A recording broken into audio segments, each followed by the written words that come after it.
আমরা চাই জাতীয় ঐক্যের ভিত্তিতে বাংলাদেশকে আমরা আবার যেই জায়গায় যে স্বপ্ন নিয়ে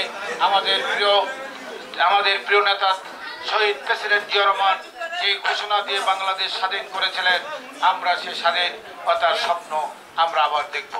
আপনারা দেখেছেন লুণ্ঠনকারীরা কখনো ক্ষমতায় থাকতে পারে না, তাদের পতন কখনো স্বাভাবিক হয় না।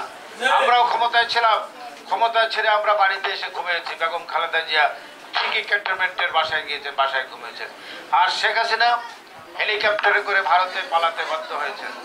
এত অত্যাচার করেছেন, এত খুন করেছেন, এত খুন করেছেন, এত লুণ্ঠন করেছেন। সেই কারণে শেখ হাসিনা যখন পালিয়ে গেলেন, তার নেতাদের কোথাও আপনারা দেখেছেন? বাংলাদেশের কোনো মিষ্টি দোকানে মিষ্টি পাওয়া যায় নাই। কোটি কোটি মানুষ আনন্দ উল্লাস করেছেন।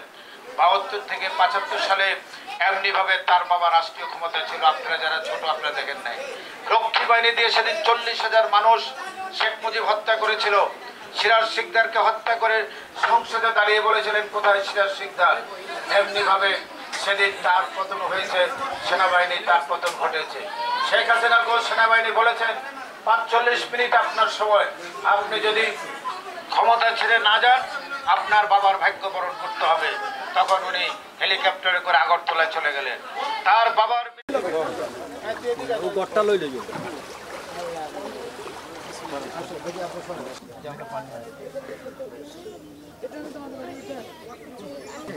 তোরা লই যাইব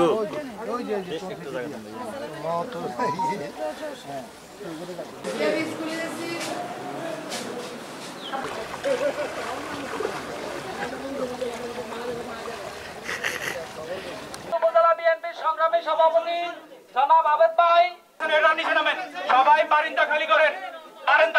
এই গ্রামের কৃতি সন্তান রাসেল লন্ডন। আমি এই গোপালপুরে আসতে আমি যখন ফোন করে তখন আমার বয়স কম ছিল।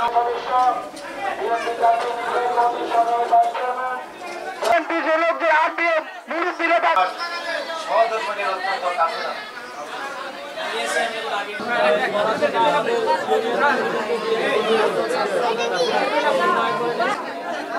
để không bỏ lỡ những video hấp dẫn.